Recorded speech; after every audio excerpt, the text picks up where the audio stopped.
Ikinatuwa ng Department of Science and Technology ang sinusulong na karagdagang budget sa Bicameral Conference Committee kung saan ang malaking bahagi nito ay nakalaan para sa pag-asa para mapalakas pa ang disaster risk reduction and management sa bansa. Yan ang ulat ni Rod Lagusan.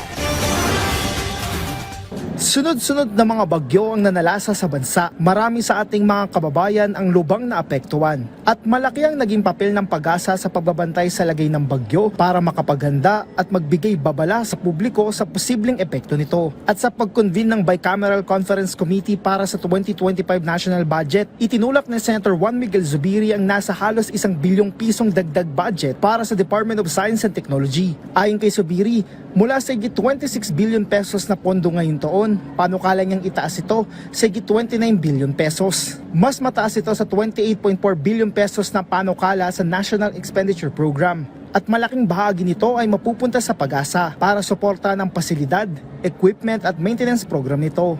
We have to stop blaming pag-asa na walang pag-asa. We have to help them. Yun ang sinabi ko din sa floor, if you were there. I said, let's not blame pag-asa for everything. Let's give them the tools to be able to,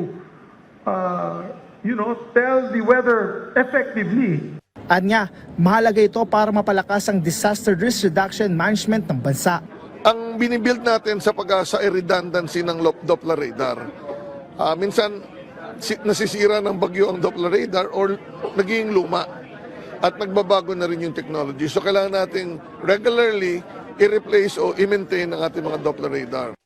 Anya, ang naturang equipment ay mahalaga, gaya ng pag-monitor sa ulan para makapagbigay babala. Naniniwala naman si Zubiri na ang science and technology ang puso ng bawat bansa. Kaugnay nito, ikinatuwa ng DOST ang panukalang dagdag na budget para sa kagawaran. Habang umaasa si Zubiri na hindi na ito magagalaw. At anya, bukas naman ang Bicameral Conference Committee sa panukalang dagdag pondo para sa kagawaran. Kasama din sa ipinanukalang dagdagan ng budget ay ang Philippine Science High School, kung saan magtatayo ng panigbagong eskwelahan sa Negros Island Region. Bukod dito, plano ring taasan ng budget ng PHIVOLCS, ang Philippine Textile Research Institute para sa promosyon nito ng local textile innovation, ang Advanced Science and Technology Institute para sa Artificial Intelligence Center nito at iba pa.